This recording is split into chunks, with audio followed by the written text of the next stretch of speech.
على هدينا وكل نياتنا الصالحة حبيب سيدنا محمد صلى الله عليه وسلم وعلى آله وأصحابه وأزواجه وذرياته وأهل بيته الكرام. الفاتحة. أعوذ بالله من الشيطان الرجيم. بسم الله الرحمن الرحيم. الحمد لله رب العالمين الرحمن الرحيم مالك يوم الدين إياك نعبد وإياك نستعين اهدنا الصراط المستقيم صراط الذين أنعمت عليهم غير المغضوب عليهم ولا الضالين. ثم إلى حضرة ملائكة جبريل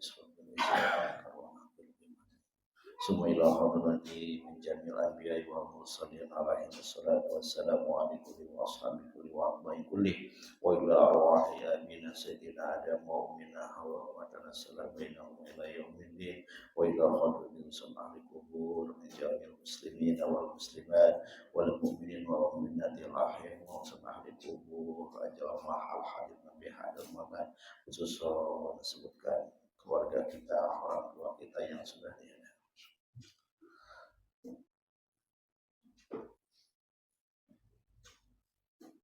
Al-Fatihah. A'udzu billahi minasy syaithanir rajim. Bismillahirrahmanirrahim. Alhamdulillahi rahmanir rahim. Maliki yaumiddin. Iyyaka na'budu wa iyyaka nasta'in. Ihdinas siratal mustaqim. Siratal ladzina an'amta 'alaihim ghairil maghdubi 'alaihim waladdallin.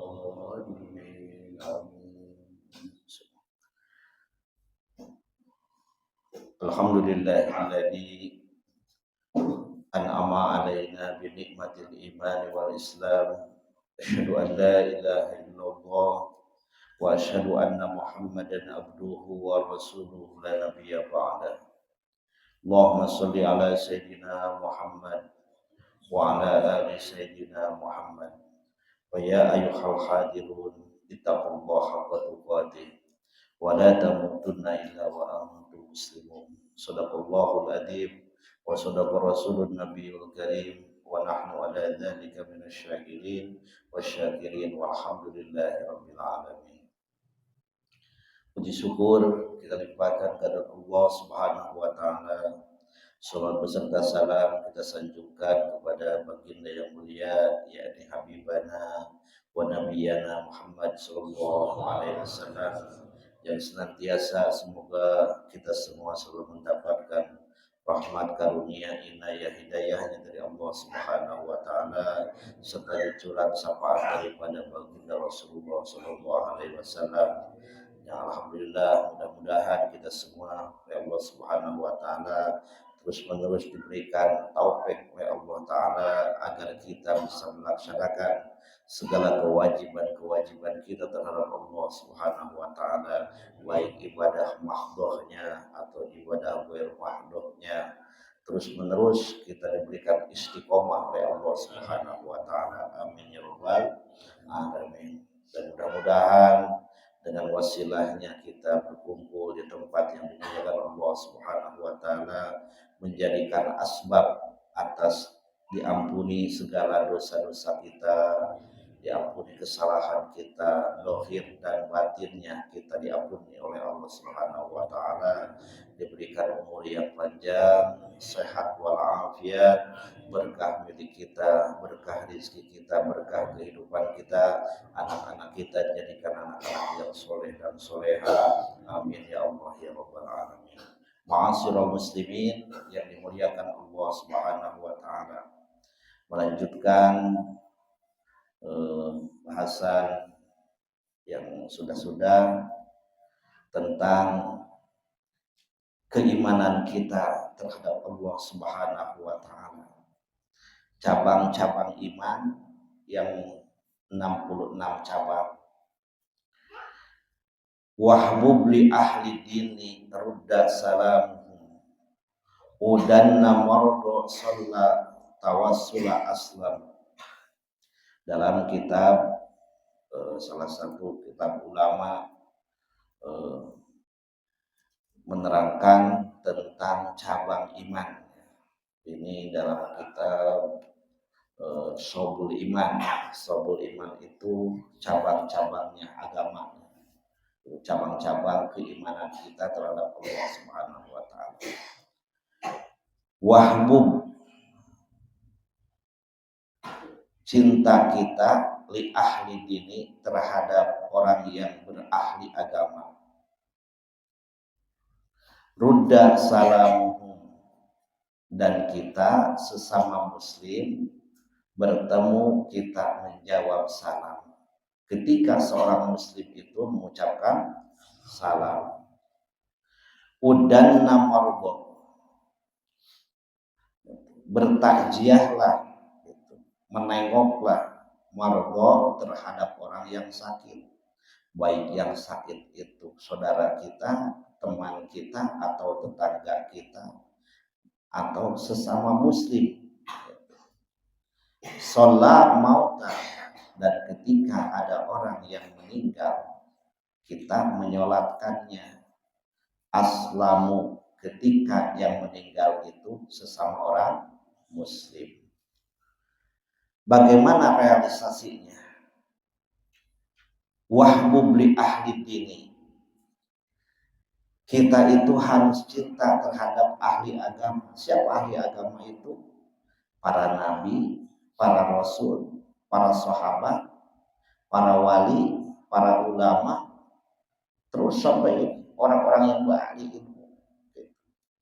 Apa tujuannya ketika kita cinta terhadap ahli agama? Kata Rasulullah Shallallahu Alaihi Wasallam, yashhadu an la ilaha illallah wa anna Muhammadar Rasulullah wa ya'ti ilan nasi ma yajibu ayyuta ilaihi. Ketika kita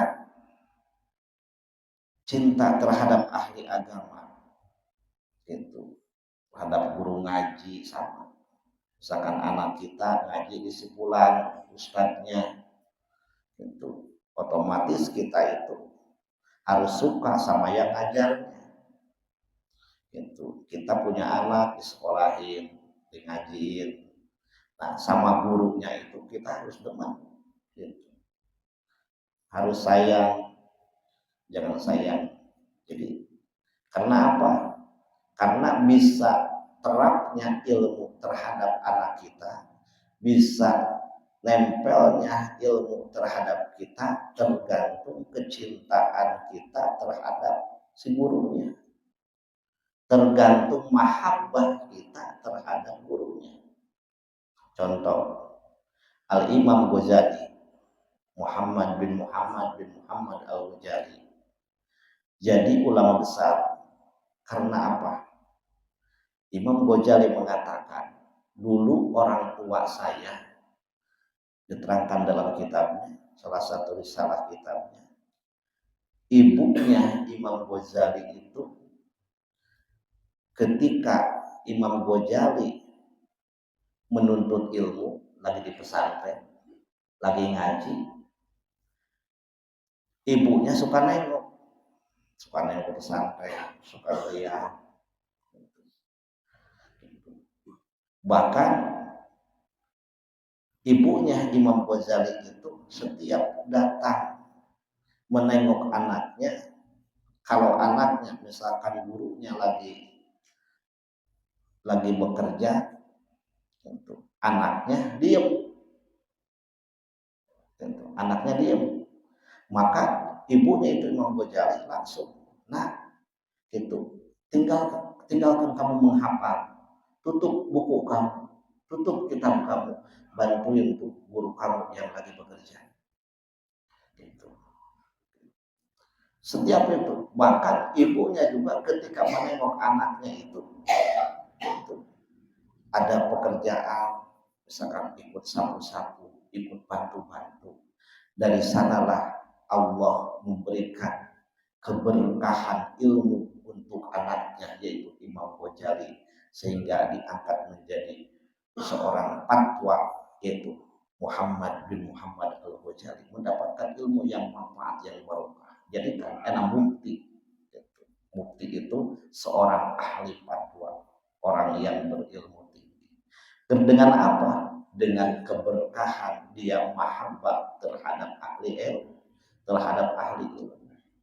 Kita juga sama, anak kita lagi di pondok, lagi di sekolah, otomatis kita itu harus dititipin, kita itu harus masrahin terhadap gurunya agar ilmu yang dianap oleh anak-anak kita itu mudah dicernanya, mendapat ilmu yang barokah. Ini salah satu cabang iman. Rudda salamuhum, dan ketika kita bertemu muslim sama muslim, maka ucapkan salam. Nah, jadi cabang iman yang seterusnya itu ketika muslim bertemu dengan seorang muslim lagi, maka kita ucapkan salam. Bahkan lebih besar pahalanya orang yang mendahului. Bagaimana kalau selamat pagi itu, atau selamat siang, atau selamat sore itu, tahu itu ada ini apa enggak gitu. Tapi yang di sini itu ucapkan salam, assalamualaikum, assalamualaikum. Karena apa? Itu salah satu ta'arufnya orang-orang muslim, saling mengenalnya orang-orang muslim. Kata Rasulullah SAW dalam hadisnya, aksiru minal ma'arifi minal mu'minin, fa inna likulli mu'minin syafa'atan indallahi yaumal qiyamah. Perbanyaklah saling kenal mengenal sesama muslim, baik muslim yang ada di Indonesia, muslim yang ada di Timur Tengah, muslim yang ada di mana saja. Fa inna likulli mu'minin, maka sesungguhnya seorang mukmin, antara mukmin dan mukmin itu syafa'atan, akan saling tolong menolong. Kapan? Indallahi yaumal qiyamah, nanti di hari kiamat. Kata Rasulullah, jangankan hari kiamat, di dunianya saja ketika kita saling berhubungan baik dengan orang mukmin, maka dunianya pun juga Allah akan meluaskan masalah rezekinya. Karena apa? Karena mengenal sesama mukmin, saling kenal sesama muslim itu dianjurkan oleh Rasulullah SAW. Hikmahnya ketika kita, bahkan dalam salah satu hadisnya, ketika kita bersilaturahmi terhadap sesama muslim, Allah akan berikan umur yang panjang. Hikmahnya silaturahmi. Jadi hikmahnya silaturahmi itu, pertama, Allah akan berikan umur yang panjang. Yang kedua, Allah akan berkahkan rezekinya. Itu hikmah silaturahmi. Tapi sesama muslim. Contoh, ketika kita saya alhamdulillah bolak-balik ya ke Saudi Arabia dari tahun 2009 sampai sekarang. Setahun saya sampai 5 kali. Dari kita belajar sampai sekarang terus kita bolak-balik. Otomatis kita banyak kenal dengan orang Mesir, banyak kenal dengan orang Bangladesh, banyak kenal dengan muslim yang orang Saudi aslinya, dengan orang-orang Timur Tengah. Hikmahnya itu Sekarang kita banyak yang tadinya kita tidak tahu jadi tahu, yang tadinya kita tidak tahu bahasa Mesir, sekarang sedikit-sedikit tahu. Seanak-anak mengerti itu. Seanak-anak mengerti itu. Yang tadinya kita tidak tahu budaya orang-orang Timur Tengah, ya sekarang mah dikit-dikit tahu.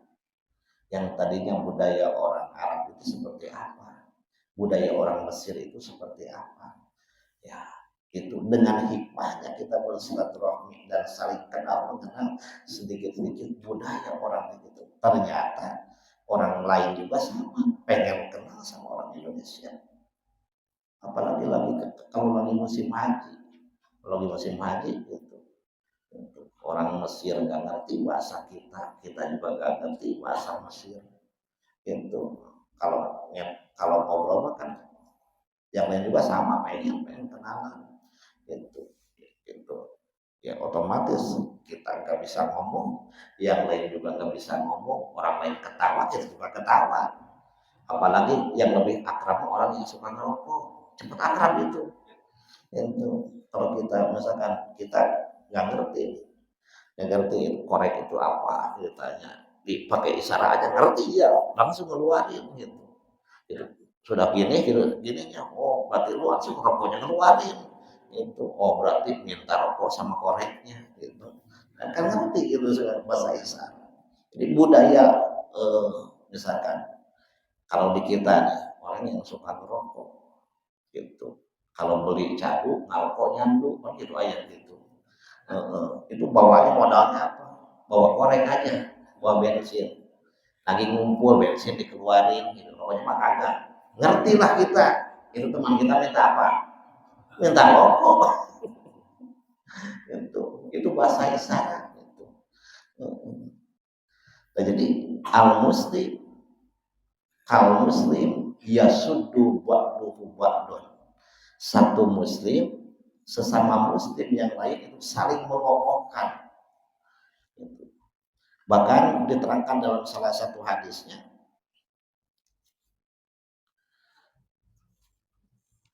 qala Rasulullah sallallahu alaihi wasallam, masalul mu'minina fi tawadihim wa tarahimihim kamislil jasadi idastaka adumun minhu tuda'i sa'iruhu billahmi wassahri. Perumpamaan orang muslim sesama muslim harus silih asah, salih asih, saling asuh kalau bahasa Sunda itu. Ibarat satu jasad, ketika salah satu jasad itu ada yang sakit, maka seluruh badan pun akan merasa sakitnya, betul nggak? Kita lagi jalan, tersandung batu, gitu, kaki kita, mulut bilang apa? Aduh, padahal yang sakit apa? Kaki kita, kenapa mulut yang ngomong? Nah itulah perumpamaan muslim itu, yang sakitnya cuma kaki, tersandungnya kaki, tapi kenapa ketika istilahnya kaki tersandung, mulut pun ikut apa? Ikut bicara, aduh, gitu. Kita dicubitnya ini, gitu. Mulut ngomong apa? Aduh, kenapa? Satu jasad ngerasain sakit. Contoh, yang sakit itu gigi di sini, gigi yang sakit itu. Coba, bahkan orang yang sakit gigi itu ada salahkan kita gini, ketika sesama orang muslim sakit, maka kita sunat menanyain, sunat takziah, gitu. Nanyain, mendoain. Tapi ada yang sakit nggak harus didoain. Yang sakit apa? Sakit gigi. Orang yang sakit gigi mah nggak sunat ditengok, nggak sunat didoain, betul nggak? Ya orang yang sakit gigi, gitu. Padahal ketika kita sakit gigi, gitu, makan ngerasa nggak? Makan sakit, minum sakit, gitu. Mau apa-apa serba sakit, gitu. Yang nengok nggak ada karena nggak sunat. Gitu. Ada teman kita itu, kalau Pak Pulan kemana ya, udah 3 hari nggak kelihatan ke musola. Oh, katanya sakit gigi, jangan ditengok gitu kan. Tidak sunat gitu. Kalau seorang yang tinggi itu betul kata para ulama, yang sakit gigi itu tidak usah ditengok gitu. Itu kalau yang sakit lain baru gitu. Itu misalkan eh, itulah hebatnya orang mukmin, kata Rasulullah SAW, ketika satu orang merasakan sakit, maka kita sebagai muslim sesama mukmin, kita sunat, kita menengoknya. Misalkan kedengeran si Fulan itu udah 3 hari, udah 5 hari nggak kelihatan kemana ya, apa pergi keluar kota, apa ada acara keluar, itu dengar misalnya, oh itu si Fulan itu sakit, nah kita tengok gitu. Bahkan ada cara-caranya itu, nanti kita terangin. Karena muslim sama muslim itu, yang satu merasakan sakitnya, yang satu pun juga ikut merasakan.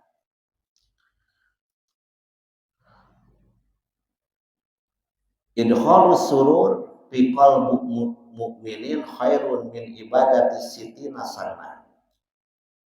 Memberikan kebahagiaan terhadap hatinya orang mukmin itu, pahalanya sama dengan 60 tahun beribadah terhadap Allah Subhanahu wa taala. Saking besar-besarnya pahala menengok orang yang sakit.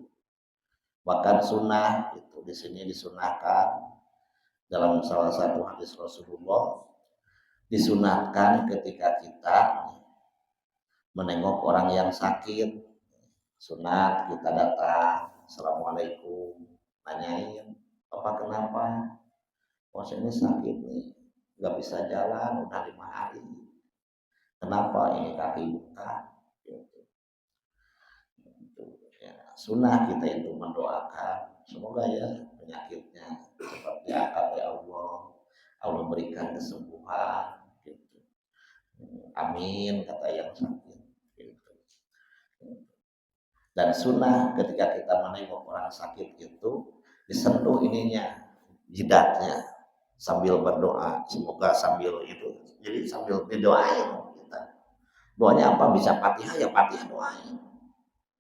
Itu. Jadi kalau kita menengok orang sakit nih, sekarang sakitnya apa Pak? Gitu, sambil disentuh ininya, itu jidatnya. Semoga Allah cepatkan beri kesembuhan, Allah hilangkan penyakitnya, Allah cepat sehatkan badannya. Itu kakinya yang tadinya nggak bisa jalan, semoga cepat bisa jalan gitu. Al-Fatihah. Doain kita. Gitu. Jangan gini, kita nengok orang sakit, Pak kenapa? Ini saya sakit, ini udah 5 hari nggak bisa sakit gitu. Cuma lihat kakinya, wah bengkak. Kemarin teman saya juga tuh kakinya bengkak, ini larinya lumpuh nggak bisa sakit, wah orang malah takut gitu mah. Jangan ditakut-takutin gitu. Jadi malah stres yang sakit itu. Apalagi yang sakitnya sudah parah. Gitu, Bapak kenapa? Tahu ini, Bapak makan udah enggak kerasa, minum udah enggak kerasa. Itu minum kopi rasanya pahit, makan garam rasanya udah asin. Wah itu mah cepet ini Pak, penyakit ini mah. Itu yang kemarin juga tuh, itu tetangga saya yang sakit cepet langsung meninggal Pak, malah takut orang itu. Jadi termasuk misalkan ini adabnya dalam kitab Akhlaqul Ibanin, khusus dalam kitab Akhlaqul Ibanin, ketika kita menengok orang sakit, kan kita suka bawa apa? Bawa makanan atau buah-buahan ya. Itu kita harus tahu sifatnya dalam Akhlaqul Ibanin itu. Orang yang sakit perut jangan dibawain anggur atau jeruk. Itu kira-kira dimakan kagak? Agar apalagi jeruknya yang murah, yang ini, yang asam gitu, gak bakal dimakan gitu.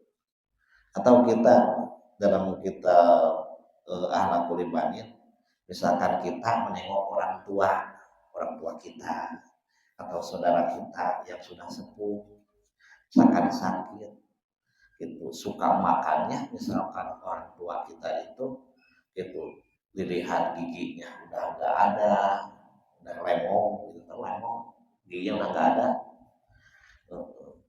gitu. Jangan dibawain yang keras-keras, bawain bakaka, dibawain chicken, kagak pernah dimakan. Kita tahu ya kalau orang yang udah nggak ada giginya, bawain tuh pais tahu, gitu. Gitu baru dimakan tuh yang lembek-lembek gitu, agar-agaran gitu. Ini bawain buah-buahan, dibawain ini apa apel gitu, nih bah ini mak nih apel makan enak gitu. Jangankan makan apel pak, itu giginya juga udah nggak ada, itu yang lembek-lembek gitu, itu akhlak. Jadi ketika kita nengok nih orang yang sakitnya itu udah sepuh, misalnya kita mau bawain makanan yang suka dimakan oleh istilahnya oleh orang yang sakit, itu lalu sikonnya kita ini yang sakit orang yang sepuh, berarti bawainnya ini jangan dibawain bakso, itu membuat yang tunggu itu mah gitu. Seperti ini kalau lebaran, kita lebaran ngirim sama orang tua kita atau sama saudara kita yang udah tua, tahu sikonnya.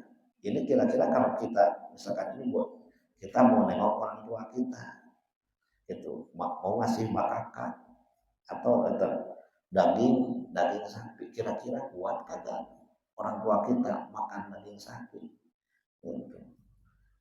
Jadi yang dimakan misalkan biasanya misalkan kalau yang tua makannya gitu, apalagi dibawain dengkul gitu, paling dimakan ininya airnya aja kalau dibawain sop gitu. Saya juga alhamdulillah abah masih ada, abah masih ada gitu. Besok abah bawain ini ya, bawain dengkul. Katanya bah buat apa dengkul gitu. Pokoknya abah pengen dengkul gitu. Dengkul sapi. Saya juga ini aki-aki. Wah, bawain dengkul. Saya bawain tuh. Nih, gitu bah dengkul. Ternyata pas saya sebulan main lagi kayak gitu, silaturahmi lagi gitu, saya lihat itu dengkul masih ada, wah ini dengkul masih ada, abah mah yang dimakan cuma airnya aja katanya. Jadi lihat situasi kita juga, berarti kalau orang tua itu istilahnya ketika kita memberikan sesuatu baik makanan ataupun apa, barang yang dimakan oleh orang tua kita yang sesuai dengan keadaannya, lihat sikonnya, itu ada. Jadi termasuk kita juga menengok orang yang sakit, sesama muslim, bahkan hikmahnya dalam kitab Akhlakul Ibadah, ketika kita menengok orang yang sakit, Allah akan hapus dosa kita dan dosa orang yang sakit. Itu satu itu. Hikmah yang kedua, ketika kita nengok orang yang sakit, selain daripada diampuni dosa kita, Allah akan berikan kesehatan buat kita. Misalkan kita, semoga gitu, kan kita ngedoain tuh tadi, semoga ya penyakit kamu cepat diangkat, berikan kesembuhan, kata Allah kamu juga semoga disehatkan, itu jawaban. Makanya ketika seorang muslim terhadap muslim yang lain ngedoain, itu doa tersebut kembali buat kita juga. Seperti kita ngedoain orang yang pergi haji, semoga kamu diberikan keselamatan, kamu diberikan kesehatan, kamu diberikan kelancaran dalam melaksanakan ibadah haji. Kata Allah Subhanahu wa taala, kamu pun juga semoga ada panggilan untuk bisa ke sana. Itu doa kembali buat kita. Makanya tidak rugi. Gitu. Kita ngedoain sehat buat orang lain, Allah pun juga memberikan kesehatan kepada kita. kita mendoakan terhadap orang lain untuk keselamatan, Allah pun juga akan selalu memberikan keselamatan kepada kita. Ketika kita mendoakan terhadap orang lain untuk dijauhkan dari segala bala dan musibah, Allah pun juga akan menjauhkan terhadap kita dari segala bala dan musibah. Jadi terhadap balik kita. Makanya ketika kita mendoakan jelek terhadap orang lain, yaitu dolim disebutnya, maka doa pun juga akan kembali terhadap kita. Makanya anjuran sama Rasulullah SAW, seorang muslim terhadap muslim tidak boleh mendoakan jelek, atau seorang ayah, seorang ibu tidak diperbolehkan mendoakan celaka, mendoakan jelek terhadap anaknya, maka si doa tersebut akan kembali lagi. Apalagi ad-du'a ul walid li walidihi kad-du'ain nabi li ummatihi. Doanya seorang ayah, doanya seorang orang tua terhadap anaknya ibarat doanya nabi terhadap umatnya. Gitu. Karena apa? Ketika nabi mendoakan terhadap umatnya, akan pasti akan dikabulkannya. Begitupun ketika seorang orang tua mendoakan terhadap anaknya, baik jelek maupun baiknya, Allah akan kabulkan. Maka tidak diperbolehkan anak kita badek, ya. Tahu badek? Tengah warok lah, gitu. Badegong, gitu. Nah, misalkan gitu, kamu mau dikasih ini habis, ya bagaimana terbada tuh, motor dikasih, HP dikasih, uang bensin dikasih, kamu misalkan sehari kok ada di rumah, siang nggak ada di rumah, bagaimana anak betah di rumah, ya, motor dikasih, itu HP dikasih, uang bensin full, itu bagaimana mau betah di rumah, betul nggak? Kita juga kalau dulu mau udah ada HP pasti main HP ya. Gitu. Misalkan kamu istilahnya main terus, sholat kagak, jangankan sholat, mandi juga kamu kagak. Gitu. Misalkan kita doain juga dasar anak bandel, dasar anak brutal kan gitu. Saking sewotnya orang tua, itu kita tahan, gitu tahan. Jangan ngedoain jelek. Semoga gitu, nah gitu. Makanya Rasulullah suatu saat, Rasulullah Shallallahu Alaihi Wasallam, Sayyidina Hasan dan Sayyidina Husain masih bayi, bukan masih bayi, masih kanak-kanak, masih kanak-kanak. Rasulullah lagi duduk, lagi santai, lagi duduk gitu. Itu Hasan dan Husain itu pada naik punggung, misalnya yang satu di depan, yang satu di sini, yang satu di sini, istilahnya gitu. Main sama Rasulullah SAW, sampai-sampai Hasan dan Husain itu naik ke punggungnya Rasulullah. Gitu. Bagaimana kata Fatimah, kata Siti Fatimah dari Sina Ali, Hasan Husain jangan seperti itu Rasulullah. Walaupun itu kakekmu, itu Rasulullah. Jangan kamu naik ke sini. Gitu. Tetapkan namanya baik itu. Bagaimana kata sampai istilahnya Siti Fatimah mau mendoakan. Bagaimana Rasulullah itu begitu Fatimah mau berkata gitu, Rasulullah sudah tahu ini mau ngejelek. Bagaimana kata Rasulullah, diam kamu Fatimah, doa kamu terhadap Hasan dan Husain itu akan dikabulkan.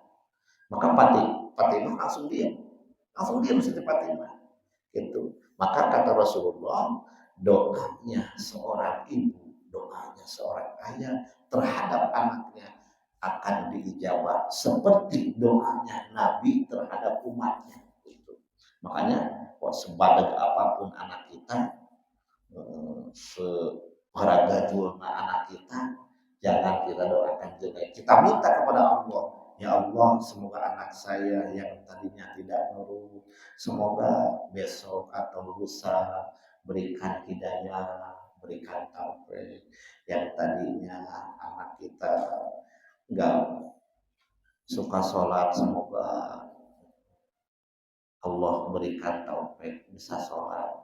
Yang tadinya anak kita itu tidak ada sopan santunnya terhadap kita, semoga Allah berikan hidayah bisa manut terhadap kita, doakan kita. Tapi kalau lagi sewot ya nggak gitu aja, gitu aja gitu. Anak badak gitu aja, gua carekan gitu. Gitu. Kalau lagi sewot begitu.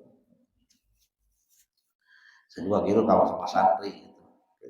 Kalau sama santri kan ada ngedidik anak itu, ada yang harus pakai lemah lembut, ada yang harus pakai istilahnya keras. Contoh, dalam Al-Quran diterangkan Muhammadur Rasulullah walladzina ma'ahu asyidda 'alal kufar ruhama'u bainahum tarahum ruk'an sujada al-ayat. Nabi Muhammad itu lemah lembut terhadap orang yang lemah. Nabi Muhammad itu ketika memberikan pelajaran, ada yang lemah lembut, misalkan kalau untuk orang mukmin ini lemah lembut Rasulullah itu dengan akhlak, dengan bicara yang biasa. Tapi Rasulullah kadang keras memberikan pelajaran terhadap orang-orang mukmin atau terhadap orang apalagi terhadap orang-orang kafir. Karena apa? Tahu situasinya. Itu. Tahu situasinya. Suatu saat ketika Rasulullah SAW orang kafir, Rasulullah mau berangkat karena kan pasukan kaum muslimin, orang yang ikut hijrah dari kota Mekah ke kota Madinah itu, dan di kota Madinah sudah lama, otomatis orang yang memeluk Islam itu di kota Madinah sudah banyak. Kaum muslimin sudah mencapai 1.500 udah 1.500 kaum muslimin. Nah, yang 1.500 itu ini kata para sahabat, ya Rasulullah, kita itu sudah lama ada di kota Madinah, sekarang kita rindu ke kota Mekah, kita ingin bersilaturahmi terhadap saudara kita yang ada di Mekah, kita ingin menengok Baitullah, ingin melaksanakan ibadah umroh. Maka Rasulullah bersama para sahabat akhirnya bermusyawarah, berangkatlah menuju kota Mekah dengan pasukan kaum muslimin 1.500 kaum muslimin berangkat dari Madinah menuju kota Mekah. Begitu sudah sampai di perbatasan yaitu Hudaybiyah, sudah sampai di Hudaybiyah, ketahuan kedengaran bahwa sama orang-orang kafir Quraisy ada orang yang munafik, misalkan itu sampai itu sama ini pembesar kaum Quraisy itu, sama Abu Jahal, Abu Lahab, gitu, sama abu-abu yang lainnya, disampaikan tuh, gitu. Katanya Muhammad beserta sahabat rombongan itu sudah datang mau menyerang kita, gitu. Padahal Rasulullah kedatangan yang beserta 1.500 kaum muslim itu mau apa? Mau bersilaturahmi, mau menengok keluarganya, dan mau melaksanakan ibadah umroh. Nah, disampaikan oleh orang munafik itu mau apa? Mau Islam, mau menyerang. Gimana? Datang tuh pasukan Abu Jahal, Abu Lahab ke mana? Ke Hudaybiyah. Di Hudaybiyah itu pintu masuk perbatasan antara tanah halal dan tanah haram. Gitu. Begitu di Hudaybiyah ketemulah perwakilan dari kaum muslimin, Sayyidina Utsman bin Affan, gitu, orang yang diplomatiknya, dari kaum kafir Abu Jahal dan Abu Lahab.